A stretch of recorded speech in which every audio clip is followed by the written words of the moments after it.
Bonjour mesdames et messieurs, heureux de vous retrouver à Moncheron, chez Jacqueline Rosset. Comment ça va Jacqueline? Bien Jean-Claude. Bien, le moral est bon? Eh, tout à fait. Ok, alors qu'est-ce qu'on nous prépare aujourd'hui? Alors on va faire une petite flamme Kucher, donc la tarte flambée. Un petit voyage du côté de l'Alsace? Voilà, un petit D'accord, peu. ouais.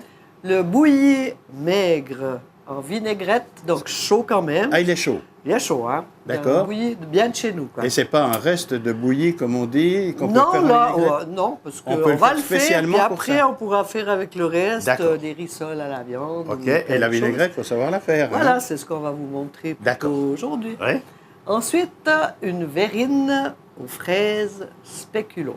Les desserts sont toujours succulents, je vous le dis, n'est-ce pas, monsieur Jean-Jacques Dupuis? D'accord. Bien. Bonjour Jean-Jacques. Bonjour Jacqueline. Alors, Jacqueline, on va commencer Eh bien oui, on y est. par... Alors, la flamme Kucher. Pour la flamme Kucher, on n'a pas beaucoup de besoin d'ingrédients. Là, je vais faire la pâte pour vous montrer, mais vous trouvez dans le commerce maintenant plein de pâtes pour les flammes Kucher qui sont prêtes, hein, qui sont un peu plus régulières que la mienne, mais bon, je voulais quand même vous montrer le détail. Il vous faut 250 g de farine, 1 décilitre d'eau, 2 bonnes cuillerées à soupe d'huile d'olive, un peu de poudre à lever pour que quand même la pâte ait le temps de lever un peu. Ensuite, il faudra la mettre demi-heure à couvert au frais minimum pour qu'elle ait le temps de bien se reposer. Hein. Après, pour les ingrédients, pour la pâte elle-même, pour mettre sur la pâte, hein, c'est aussi très simple. On a 250 g de lardons. Vous pouvez faire aussi avec du jambon, hein, si vous voulez que ça ne soit pas trop lourd. Il faut 2 oignons émincés. Alors ça, je les ai directement rôtis. Il faut les pré-rôtir, hein, parce que sinon, la tarte devrait cuire trop longtemps et la graisse resterait Voilà. sur la tarte. Hein. Ensuite, il vous faut 250 g de fromage blanc. Oui, c'est pas de la crème, hein, on le précise. Alors, moi, je mets aussi la crème. Hein. Donc, Ah je oui? mets 250 g de fromage blanc, 1 décilitre et demi de crème fraîche. Là, j'ai mis de la crème de la Gruyère, c'est un petit peu plus conséquent. Et un jaune d'œuf pour faire tenir d'accord. aussi toute cette masse ensemble. Hein.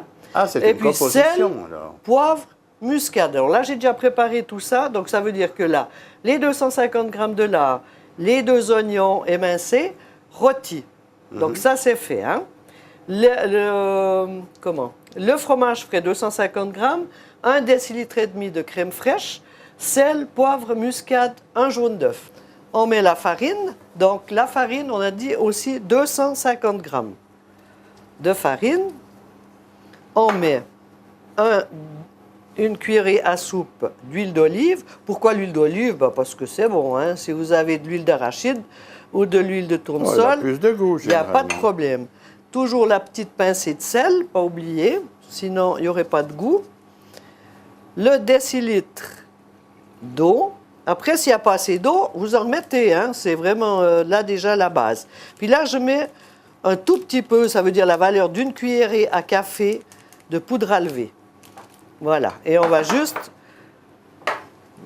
pétrir un peu ça, que ça vous fasse une belle boule. Et ensuite, comme j'ai dit, bien la laisser reposer à couvert, au frais, une bonne demi-heure. Alors ça se fait à la main, hein? Oui, c'est bon, à la main, ou si vous avez une la petite machine, pétrisseur, mais comme il n'y a pas beaucoup, là, on a D'accord. fait... Ça vous fait pour 2, vous verrez, pour 2 pâtes, comme je vous montrerai, pour 2 personnes, hein. Ah oui, parce que quand on mange ça, en général... Alors, soit vous le mangez que ça, Oui. soit c'est un petit apéro coupé pour mettre sur la table. Non, mais on en mange plus volontiers que de la pizza. Une ne va pas pour 4 personnes, quoi. Voilà. Alors là, vous voyez, le décilitre d'eau n'a pas suffi. On va remettre un petit peu. Et ensuite, ça va faire une belle boule. Hein? Ça va très vite, d'ailleurs. Oui, vous voyez. Il faut bien que tout soit mélangé, et voilà. Donc, il y a des recettes où il n'y a pas de poudre à lever, mais la poudre à lever aide à ce que la pâte soit quand même un peu moins dure, hein, à la base. Voilà, là, on obtient une belle boule que l'on va laisser reposer à couvert, au frais, Combien de temps? Mais un minimum demi-heure. Après, si vous faites autre chose, si vous l'oubliez 1 heure, il n'y a pas de problème. Hein. Mais au moins une demi-heure qu'elle soit bien. Parce que la pâte, autrement, on ne peut pas bien l'étendre. Hein. C'est toujours élastique. Voilà. Alors, on la laisse maintenant dans son bol, comme ça. Là, elle a l'air dure, mais après, elle va se détendre. Voilà. À couvert, un petit film dessus. Au frais, demi-heure. Voilà. Alors, la pâte est étendue. Vous voyez, ça ne fait pas un rectangle très beau parce que c'est comme ça que c'est beau, hein, la flamme Kucher. Là, donc je répète, on a notre mélange. Fromage blanc, 250 grammes. 1,5 décilitre de crème fraîche. Le jaune d'œuf, sel, poivre, noix de muscade. On mélange, c'est tout. Hein, c'est pour ça que je ne voulais pas vous embêter avec ça. Et là, on va voir la quantité. Normalement, ça fait presque pour 2. Hein. Alors, vous ne mettez pas au fin bord, hein, parce que sinon, en cuisant, ça va tout déborder. Et ce n'est pas la peine. Hein. Autant que ça soit dessus qu'à côté dans le four et que vous devrez nettoyer après. Voilà. Puis, ça va de toute façon aller un peu plus loin. Hein. Voilà. Donc, ça, c'est la base, qui n'a pas cuit avant. Hein. Voilà, ça c'est très vite fait. Hein. D'accord, non mais pas trop hein, d'ailleurs. Comme ça, voilà. Ça suffit. Vous voyez, la ration et la pâte et les lardons et la masse, ça suffit pour 2 jolies tartes. Et là maintenant, on met nos lardons rôtis ainsi que nos oignons. Là, j'ai mis 2 beaux oignons. Voilà. Et ça, alors on va l'enfourner à 250 degrés, il faut que ça soit un four très chaud, oui, et pour environ 10 minutes. Alors, c'est pas seulement saisi, ça doit rester à 250 degrés. Voilà, c'est préchauffé à 250 degrés, comme ça. Et vous avez vu, j'ai mis sur une grille, parce que si on met sur une plaque, ça chauffe moins le dessous. Donc, votre pâte, elle sera moins cuite dessous. Tout à fait. Alors, voilà. La flamme Kucher et on va voir ce que ça donne une fois rôti. Après une dizaine de minutes à four chaud, 250 degrés, on va sortir notre flamme Kucher. Voilà. Et voilà. Et si je mets le couteau à l'endroit, ça va encore mieux. Et voilà. Vous voyez, la pâte doit être très fine. Hein? Très très fine, c'est une petite entrée. Alors ça, avec une petite salade mêlée ou une petite salade de doucette, salade de dents de lion, c'est super bon. Et en dehors du menu, même pour un petit apéritif. Aussi, voilà.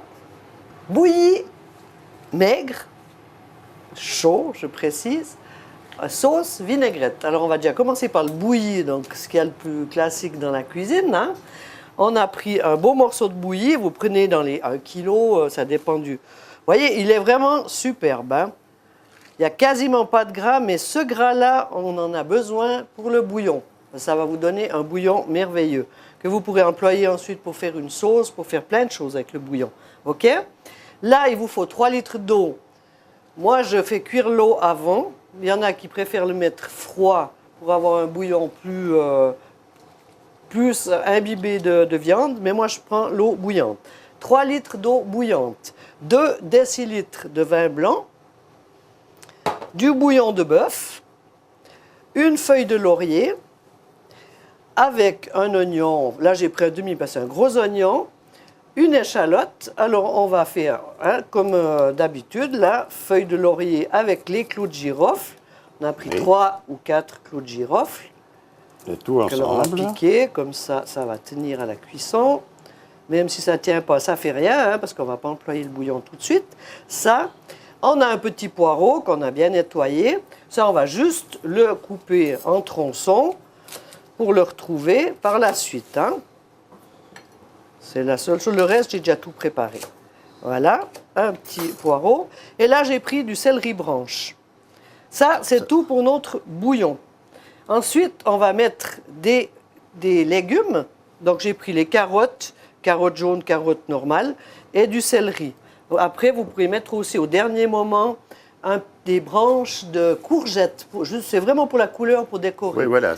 Et puis, comme accompagnement, on va mettre des petites pommes persillées, donc des petites pommes de terre nature, que vous pourrez aussi cuire directement demi-heure avant, comme pour les légumes.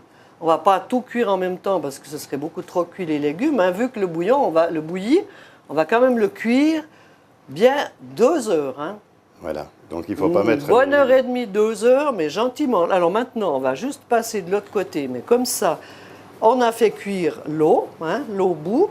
On met les 2 décilitres de vin blanc. On va mettre toutes les garnitures qu'on a dit, sauf les légumes et la belle viande. Hein. Voilà. Ah, il est beau, oui.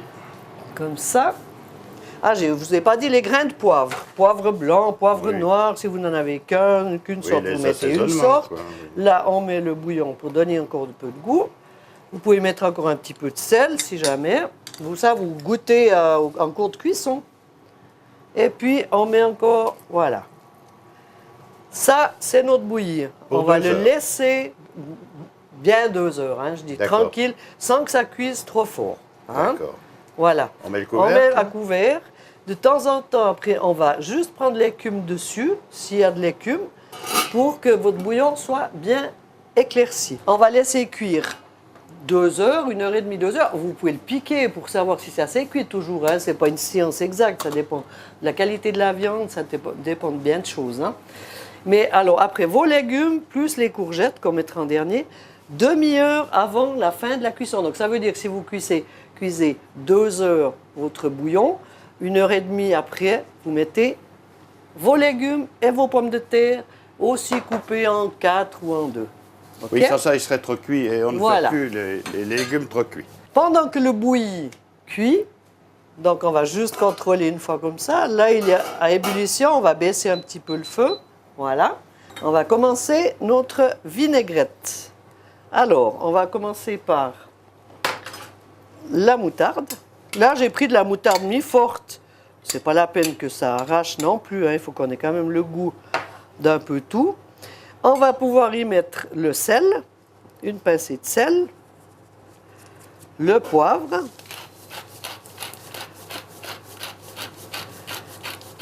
là, nos vinaigres. Alors ça, j'ai mis du vinaigre de framboise. Mais ça, si vous n'en avez pas, c'est pareil. Hein. Ça donne un bon petit goût, mais c'est pas... ça ne va pas vous rater votre il y en a qui préfèrent le balsamique, d'autres qui préfèrent le vinaigre de pomme. Là, j'ai mis du XRS. On brasse bien. On met la ciboulette, les bonnes herbes. Hein. Ça change la couleur déjà. Voilà. Et ensuite, on va mettre l'huile.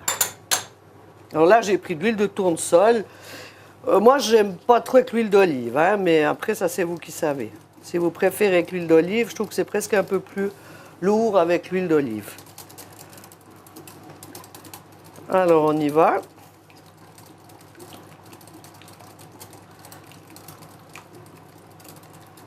Comme ça. Ça ne va pas tourner en mayonnaise tout de même. Ouais, non, mais voyez comme elle est belle. Parce que ça, c'est une vraie vinaigrette qui va tenir sur la viande.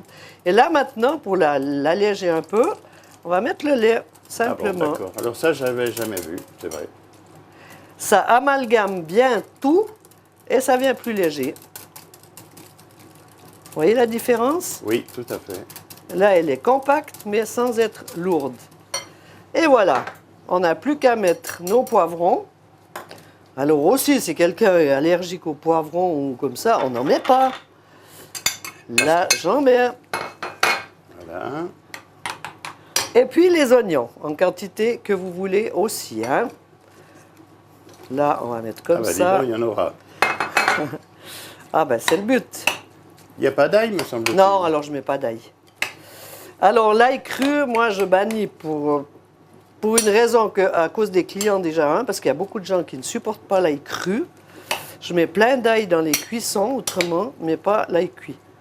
Et puis, dans cette vinaigrette, il n'y a pas de raison d'être. Vous voyez, elle est vraiment belle, elle est onctueuse, elle a tout. Et puis maintenant, on va dresser l'assiette avec le bouilli qui aura cuit pendant 1h30, 2h moins quart. Notre bouilli est cuit. Alors moi, j'ai un petit truc parce que là, je vais vous montrer ce que ça donne. On va le couper en tranches fines. Et souvent, quand il est chaud, c'est un peu difficile, s'il est bien cuit, de le couper. Il va s'effilocher. Et moi, j'ai un petit truc, c'est de le laisser refroidir. Donc, vous le préparez la veille pour le lendemain. Comme ça, votre bouilli froid, il va bien pouvoir se couper. Ou alors, vous le coupez à peine plus épais à la maison, hein, et puis vous le faites en direct. Là, comme ça, on va faire des fines tranches. Parce que ça va être un petit peu le système du roast beef, hein. Mais votre bouilli, il sera chaud. Vous allez chauffer vos assiettes, chauffer vos légumes, tout. Et le seul truc qui sera froid, en fait, ce sera la vinaigrette. On va vous présenter l'assiette une fois dressée. Voilà. Donc, vous avez les pommes de terre, vous avez les carottes, les céleris, les courgettes. Etc. Ça fait justement un joli petit dessin. Et au dernier moment, tout est chaud, hein? Et au dernier moment, vous mettez votre vinaigrette. Voilà. Voilà, la quantité. Et puis en servant, je pense qu'on met un petit pot à côté. Voilà, tout à fait. Si quelqu'un en veut un peu plus, il n'y a pas de problème. Alors voilà notre bouilli maigre, sauce, vinaigrette. Verrine, fraise, spéculoos. Pour ce faire, on a besoin de 250 grammes de fraises que l'on va partager en deux parce qu'on va les faire de deux façons, hein. Ça, je vous explique après.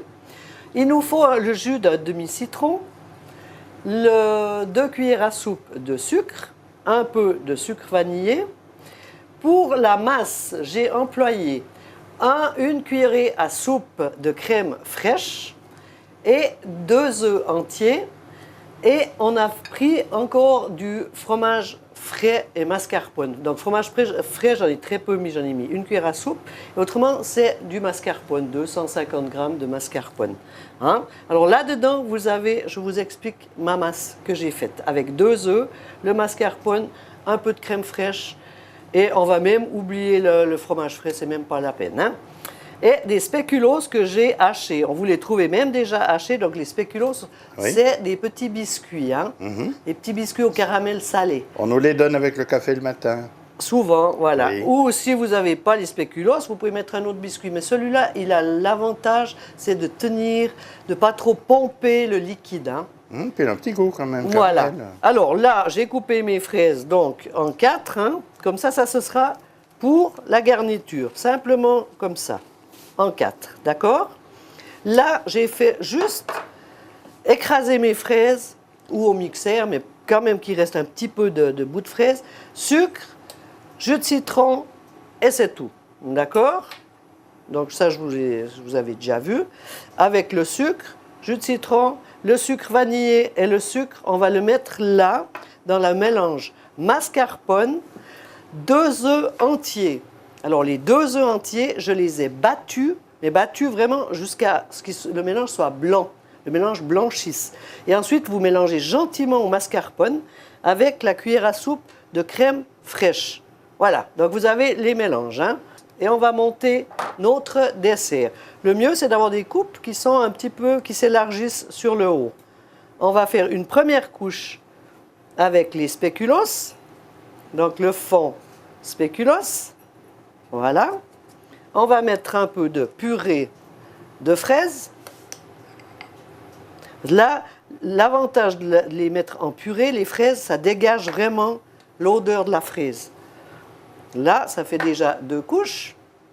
Et maintenant, là, on va mettre une 3e couche avec notre mélange mascarpone, œuf battu. Ça alterne les couleurs en même temps. Ça alterne en même temps les couleurs et c'est très, très bon.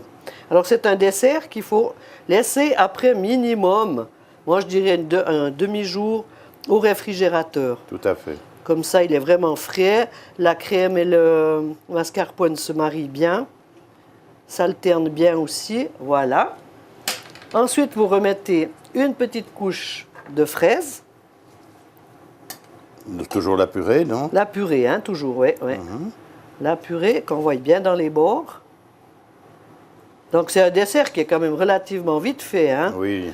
À part qu'il faut juste battre les œufs. Ça prenait un peu de temps. C'est pour ça que je l'ai fait avant. Et là, on remet une couche de spéculoos. Et en même temps, ça va nous faire tenir le petit mélange. Oui, il ne faut pas les faire trop gros, à mon avis, ces verrines, parce que... Il ne faut pas trop manger avant. Voilà, d'accord. Alors... Voilà. Et maintenant, on va juste décorer le bord avec les quarts de fraises. Voilà. Vous tâchez de prendre celles qui se ressemblent le plus au point de vue grandeur. Les autres, celles qui étaient trop grandes ou trop petites, eh bien, vous les avez employées pour faire votre purée. Ouais, il faut peu de choses en fait, et puis C'est très vite un fait. dessert très vite fait. Voilà. c'est- Et que c'est justement, intéressant. vous pouvez aussi, si vous avez des invités, préparer la veille Voilà. et ressortir au dernier moment. Comme ça.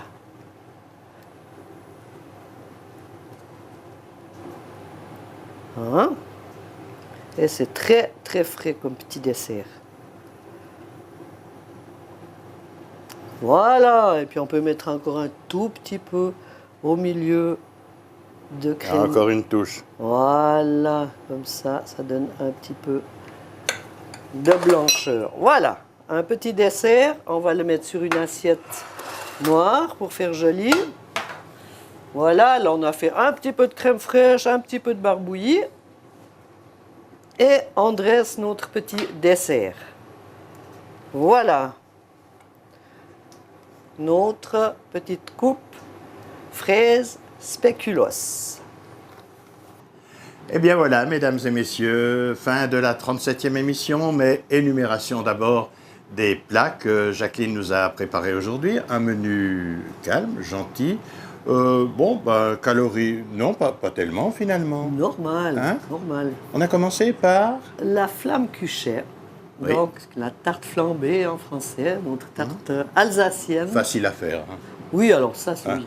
quand Et, même. comme je l'ai dit, vous pouvez acheter la pâte Oui. faite, il n'y a pas de problème. Vous pouvez les acheter congelés, mais je vous recommande Ah de oui, les aussi, faire j'ai- comme à la treille à mon choix. J'avais oublié ça. Non, c'est quand même meilleur quand on les fait soi-même. Bien. Et puis, Alors ensuite, on a le bouilli, maigre, chaud, sauce, vinaigrette. alors la différence, moi, les petites salades de bouillie, c'était toujours les restes du pot-au-feu. Là, ça change, c'est un plat particulier. Voilà, Hein? on le fait pour ça. Eh bien, vous avez vu, des tranches fines, c'est très bon. Voilà, j'espère. Servi chaud avec Chaud, la sauce avec la vinaigrette petite sauce froide, bien vinaigrette sûr. au dernier moment, froide. Et ça n'a rien à voir avec la sauce du chef de la treille. hein. Non, non. C'est une vinaigrette spéciale. hein. Voilà. Bien. Alors maintenant, on va passer au dessert peut-être. Le ou bien dessert, alors on a fait de nouveau une verrine, mais Oui. cette fois avec des fraises et des spéculoos. J'en connais un derrière la caméra qui se réjouit particulièrement pour ce Je crois bien que la ce dessert. verrine est déjà loin, je ne sais pas où Il elle y en a a, disparu. non, c'est vrai, on ne la voit plus là. En tout cas, merci de nous recevoir Merci toujours aussi, Jean- dans cette Claude. cuisine merveilleuse, petite, mais Jacqueline a tellement un grand cœur que ça nous fait plaisir de la revoir bientôt pour la 38e émission. Merci Merci, À bientôt, Jean-Claude. Jacqueline. Merci, À bientôt, Jean-Jacques. À tout bientôt. et bon appétit. Bon appétit.